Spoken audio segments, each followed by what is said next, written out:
Salut à tous, je suis très contente de vous retrouver aujourd'hui dans une nouvelle vidéo, à savoir le premier update du mois d'octobre. J'ai 3 livres à vous présenter, on va commencer de suite. Sachez d'avance que c'est un update un peu en demi-teinte parce qu'il y a 2 romans qui m'ont un peu déçue.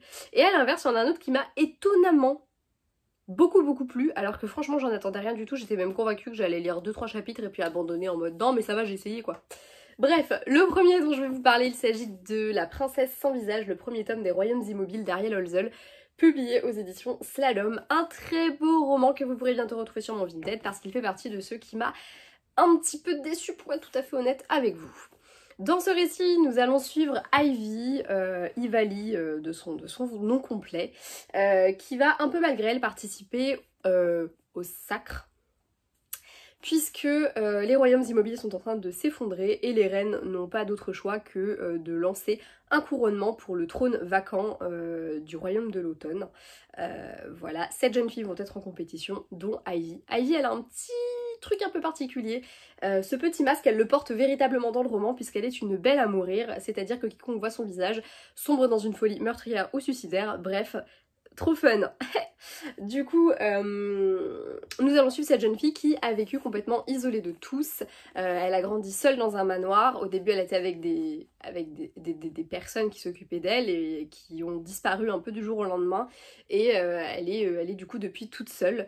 Du coup, elle ne connaît pas tout bien de la cour. En fait, c'est assez particulier parce qu'Ivali, elle a à la fois cette naïveté de la personne qui a grandi toute seule, qui a tout appris dans les livres, et en même temps, elle connaît quand même les règles de bienséance, etc. Enfin, elle reste quand même quelqu'un qui pèse un peu dans le game, tu vois, puisque son père était le roi de l'automne. Donc, forcément, il y a de l'enjeu dans ce trône, notamment parce que, elle a très peu de chances de s'en sortir vivante si jamais elle n'accède pas au trône. Donc, question de vie ou de mort, Ivali se lance dans la course au trône. Voilà. On est donc dans les intrigues de course, c'est de la féerie, hein, on est parmi les fées, donc avec plein de créatures. On a vraiment le petit peuple et on a les Cides qui sont de leur côté un peu moins, qui sont la royauté, hein, tout simplement. Voilà, les intrigues de cour, tout ça, toutes ces histoires de sacre, la course au sacre, les différentes épreuves que vont devoir accomplir les 7 prétendantes au trône, voilà. Mais en fait, le souci à mes yeux de ce roman, c'est que je n'ai pas eu l'impression qu'il apportait quoi que ce soit de nouveau à des thématiques qu'on connaît déjà, des choses qu'on connaît déjà en fait, tout simplement. Les univers de féerie, j'en ai découvert beaucoup par le passé, je continue d'en découvrir aujourd'hui. J'ai pas vraiment eu l'impression de découvrir quoi que ce soit avec celui-ci. J'ai pas eu l'impression que l'auteur m'apportait quoi que ce soit de nouveau, etc. Alors certes, oui, les royaumes immobiles, c'est sa création à lui, ses personnages sont à lui. Les créatures en soi, c'est des créatures qu'on connaît déjà, la preuve, et d'ailleurs c'est aussi la force de son univers, c'est à la fin on a un bestiaire des royaumes. Et moi personnellement, en fait, il y a beaucoup des créatures que je connaissais déjà par le biais en fait d'autres bouquins. Je trouve pas en fait qu'il y ait quoi que ce soit de novateur dans ce qu'il nous montre de cet univers-là. Et du coup, c'est un petit peu dommage à mon sens et c'est ce qui fait que, en fait, pendant toute ma lecture, il m'a manqué quelque chose. Je n'ai pas trouvé que c'était un roman qui apportait quoi que ce soit à l'univers de la féerie. Ça reste un bon roman, il est très sympa, il est on sent qu'on a quelqu'un qui connaît vraiment la thématique, donc c'est vraiment intéressant aussi pour ça, et je pense que c'est aussi le gros point fort du roman, mais du coup je trouve qu'il s'en éloigne très peu et qu'on est vraiment dans quelque chose... pour moi c'était quelque chose que j'avais déjà vu, que ce soit l'intrigue en elle-même, ou c'est vrai que globalement ça tournait un peu autour de... Après c'est aussi ce qu'on aime dans le genre, hein, quand ça réunit un petit peu les clichés qu'on connaît déjà, etc. C'est très sympa. On va dire que le seul truc un peu novateur c'était cette histoire de belle à mourir, et je trouve ça dommage qu'on n'ait pas encore un peu plus creusé le truc. J'aurais vraiment aimé avoir beaucoup plus de choses en lien avec ça, et pareil, il y a quelques fois évoqué la création de l'univers et le lien que ça aurait avec les êtres humains et notre monde à nous, et j'aimerais vraiment creuser ça, et je pense que j'espère en tout cas que la suite sera un peu plus axée là-dessus, mais elle se fera sans moi, je n'ai pas assez aimé. Après, ceci dit, point positif, c'est un roman qui est quand même assez court et qui se lit très vite. On n'a pas vraiment le temps de s'ennuyer, il n'y a pas d'action en permanence, mais globalement c'est quand même assez punchy et on n'a vraiment pas le temps de se faire chier. Voilà, mais personnellement ça n'a pas matché avec moi, donc je m'arrêterai là, et je ne sais pas parce que je pense que je vais le mettre en vente juste après avoir filmé cette vidéo. Voilà, donc si vous voulez le lire, il sera sans doute sur mon Vinted, à moins qu'il ait déjà été vendu, auquel cas désolé, fallait vous abonner avant. Ensuite, j'ai lu un thriller. J'ai lu The Best Lies de Sarah Liu, publié aux éditions Phibbs, qui est donc une collection de Brajlon. Voilà, c'est la collection thriller young adult, c'est important de le préciser, de Castlemore. Sauf que je ne sais pas pourquoi, je pense que j'ai pas fait gaffe à la maison d'édition dans laquelle était ce roman. Moi j'ai lu le résumé, ça m'a plu. Et en fait quand je me suis lancée dedans, je m'attendais à ce que ce soit un thriller adulte. Et en fait c'est un thriller young adulte. Et du coup ça a été très déceptif dès le début pour ça en fait, parce que je m'attendais pas à lire ça. Mais c'est entièrement de mon fait puisque la collection Phibbs c'est vraiment, c'est vraiment du thriller young adulte. Ils font que ça. Donc c'est moi qui est merdé quoi, qui n'a pas très bien compris le délire et puis qui voilà. Mais du coup forcément, premier effet un petit peu de déception, hein, voilà, le premier effet un peu kiss cool, tu vois, genre tu sens que le roman tu vas le kiffer en fait, bah c'est pas ce que t'attendais. Après, c'est ce que je me suis dit dès le début, si je vois que c'est vraiment pas ce que j'ai envie de lire maintenant, je vais m'en rendre compte très vite, j'abandonne et puis j'y reviendrai plus tard, c'est pas grave, on s'en fout, y a rien qui m'oblige à le lire maintenant. Et bah contre toute attente, je l'ai lu, mais j'avoue que ça n'a pas été un énorme coup de cœur. Je m'attendais vraiment à vraiment adorer ce bouquin, les premières pages j'ai bien kiffé, et finalement bah l'effet qui se coule quoi, c'est retombé comme un soufflé quoi. Et ça a été un peu ça tout le temps en fait, il y a vraiment eu des moments où je me disais putain ça y est c'est bon je suis dedans, puis en fait non, et voilà. La vie de Rémi a basculé ce soir-là quand sa meilleure amie Élise a abattu de 6 balles dans je sais pas ce que je voulais dire, de 6 balles, son petit ami Jack, donc le petit ami de Rémi. Élise, meilleure amie de Rémi, c'est une fille, qui a un petit ami qui s'appelle Jack. Élise a buté Jack, voilà, tout simplement. Pour Rémi, c'est très flou dans sa tête, elle est pas sûre de se rappeler de tout ce qui s'est passé, mais en tout cas une chose est certaine, c'est qu'elle ne peut pas imaginer que son amie Élise ait abattu de sang-froid Jack. Pour elle, c'est un accident et elle veut tout faire pour le prouver. Ce roman va nous plonger du début, du moment en fait où Élise et cette amie vont... Enfin, Élise et Rémi plutôt vont devenir amis, en passant par le moment où Rémi va rencontrer Jack pour arriver à l'instant T, le moment, le soir là où il s'est passé ce qui s'est passé. Voilà. C'est très long. C'est le gros problème de ce roman, c'est que c'est très long. Alors certes, c'est pour instiller cette amitié, nous montrer comment est-ce qu'elle est tissée, les liens entre Jack, Élise, Jack, Rémi, Rémi, Élise, nous montrer un petit peu comment tous ces liens se tissent entre eux, les voir passer de très positif à très négatif, à bizarre, un peu chelou, hein, des fois, vraiment, enfin voilà, nous montrer un petit peu comment s'instille cette... comment dire, cette toxicité dans les relations. Mais c'était beaucoup trop long, c'était très répétitif, il y avait vraiment des chapitres où littéralement l'autrice avait repris des passages qu'elle avait écrits et les remettait en fait en les... Genre c'est la nana qui repensait à ce qui s'était passé, du coup elle se redisait les dialogues dans la tête. Ouais mais en fait est-ce que c'est vraiment intéressant de nous dire ça? Elle peut très bien juste repenser à ce qui s'est passé, dire 2-3 mots, mais des fois c'était des... Je sais pas si j'ai des exemples qui vont me sauter aux yeux, mais... Enfin voilà, il y a beaucoup de répétitions, c'est très lent pour pas grand chose. J'ai... Ouais non j'ai pas sous le nez de quoi je vous parlais. J'ai trouvé que c'était lent pour pas grand chose. Il y avait des chapitres que je n'ai pas jugé du tout intéressants pour l'intrigue.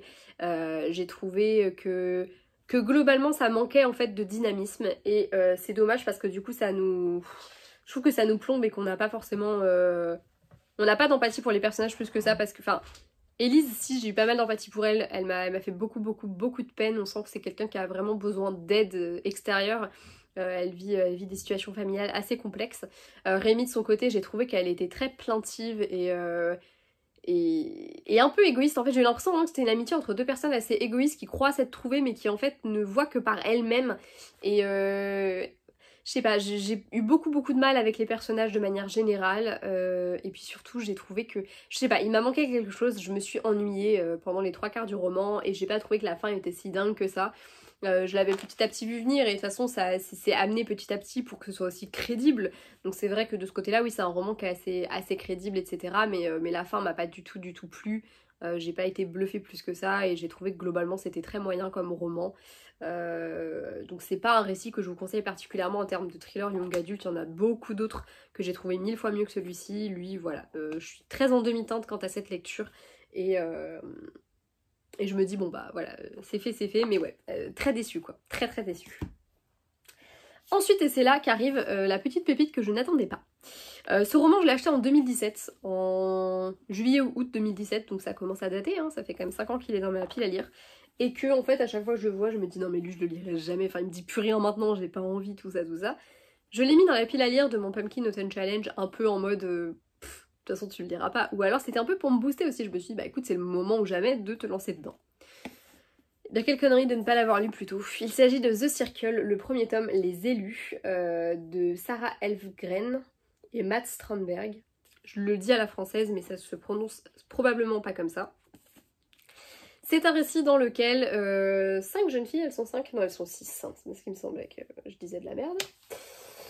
Donc 6 jeunes filles, on est en Suède, et un soir où la lune se teinte de rouge, 6 jeunes filles font un petit peu de somnambulisme, voilà, comme ça, sympa, et elles se retrouvent dans une espèce de grotte, une espèce de mine, dans laquelle elles vont découvrir qu'elles sont élues et qu'elles elles sont des sorcières qui ont pour vocation de protéger leur ville, entre autres choses, et le monde plus généralement, du mal qui s'étend comme ça autour d'elles. Leur lycée notamment est un endroit où le mal règne véritablement, qui est très mauvais, et c'est d'autant plus vrai que quelques jours plus tôt, un jeune adolescent s'y est donné la mort, forcé par une force, c'est pas mal ça, forcé par une puissante magie. Et elles sont probablement les prochaines sur la liste. C'est sympa, on adore, voilà. Et ben franchement c'était vraiment très bien.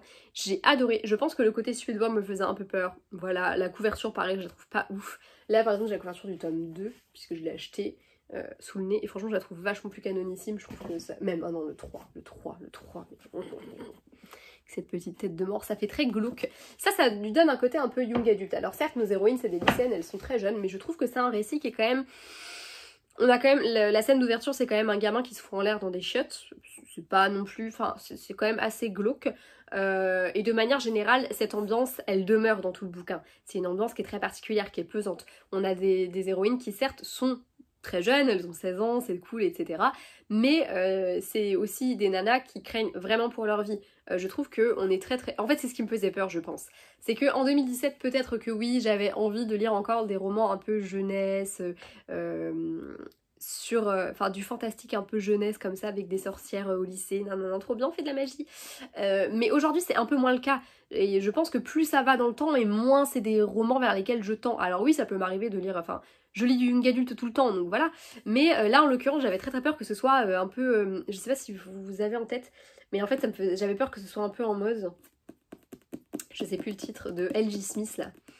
Je me demande si ça s'appelle pas The Circle aussi, mais je me trompe peut-être. Qui est très jeunesse, quand on... Enfin voilà, c'est vraiment écrit à destination de la jeunesse. Là, c'est moins l'impression que j'ai eue. J'ai plus eu l'impression que oui, on est avec des personnages qui sont jeunes, mais que c'était pas forcément à destination de la jeunesse. Et c'était beaucoup plus ce que je recherche maintenant. Et du coup, franchement, je suis très contente de lui avoir enfin accordé sa chance.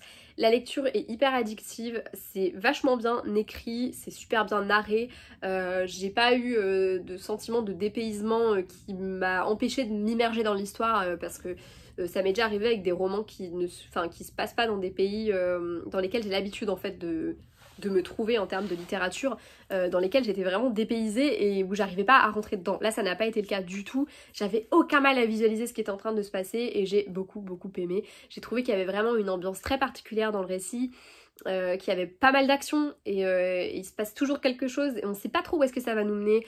Il y a un moment où on soupçonne tout le monde parce qu'on comprend qu'il y a quelqu'un qui essaye de buter ces gonzesses là, qui est leur ennemi, et on soupçonne un petit peu tout le monde. Il y a eu des révélations que je n'attendais pas, d'autres je m'en doutais un petit peu. Enfin voilà, c'était vraiment des choses très intéressantes et c'est un premier tome que j'ai beaucoup aimé. J'aime aussi le fait que c'est un tome que si j'avais pas forcément pu trouver la suite, ça m'aurait fait chier parce que j'avais très envie de découvrir la suite. Mais ça reste une histoire qui se termine, voilà, on sait qu'elles peuvent vivre d'autres aventures, mais en même temps c'est pas dramatique si ça s'arrête là. Voilà, c'est un beau bébé, mais franchement moi je l'ai lu très rapidement. Je n'en dis pas autant pour le tome 2 et 3, hein. Je pense que je vais mettre un peu plus longtemps à lire le troisième qui est une sacrée bricasse. Mais en tout cas j'ai très hâte de lire la suite parce que c'est vraiment un roman que je vous conseille et que j'ai beaucoup aimé. Voilà. Par contre, encore une fois, le trigger warning et d'actualité, puisque comme je vous l'ai dit, on a quand même un personnage qui se suicide au début du roman. C'est pas une scène qui est facile du tout à voir, enfin à lire en tout cas. Et voilà, et c'est pas la seule scène qui peut heurter un petit peu la sensibilité, et c'est ce qui fait que pour moi c'est pas forcément un roman jeunesse au même titre que d'autres. Malgré tout, je pense qu'il est tout à fait lisible par des adolescents, etc. Encore une fois, on a des personnages adolescents, mais je trouve qu'il est peut-être plus amené à être lu par un public un petit peu adulte, et ça c'est plutôt cool parce que moi c'est aussi ce que je recherche actuellement. Voilà, j'ai plus rien à dire, hein. J'ai fini de vous présenter les livres que je voulais vous présenter aujourd'hui. J'espère que cette vidéo vous aura plu, je vous fais de gros bisous et à bientôt, salut!